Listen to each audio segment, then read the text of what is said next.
জয়গুরু পরম প্রেমময় শ্রী শ্রী ঠাকুরের চলার সাথে গ্রন্থের বাণীপাঠ কর্মী ও সমিতির সম্বন্ধ ও কর্তব্য। যদি কোথাও আদর্শকে ফুলফিল করার জন্য কয়েকজন একত্র হইয়া কোনো প্রতিষ্ঠানের প্রতিষ্ঠা করিতে চান বা করিয়া থাকেন, তাহাদের উচিত তাহাদের মধ্যে যিনি বা যাহারা সিনসিয়ারলি হোল টাইম অ্যাক্টিভ, তাহার বা তাহাদের উপর আইডিয়ালের প্রিন্সিপাল ফুলফিল করার জন্য সমস্ত ভার অর্পণ করিয়া তাহাকে বা তাহাদিগকে অ্যাক্টিভলি এঙ্গেজ করান। আর যাহারা সে বিষয়ে একমত এবং সম্যক ইচ্ছুক, তাহাদের উচিত যিনি বা যাহারা অ্যাক্টিভলি এঙ্গেজড হইয়াছেন তাহাদের সর্বতোভাবে সাহায্য করা, যাহাতে তাহারা অবাধভাবে কাজ করিয়া যাইতে পারেন।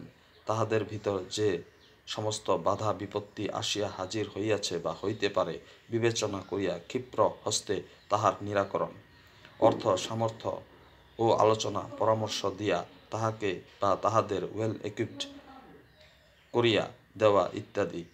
যাহারা এই রকম করিয়া অ্যাক্টিভলি এঙ্গেজদের সর্বতোভাবে সাহায্যোন্মুখ, তাহারাই সহগমনকারী অর্থাৎ সমিতি বলা যাইতে পারে। আর ইহাই অ্যাডজাটেন্ট কমিটি। ইহা ছাড়া সমিতি মানে আর কিছু বুঝি না।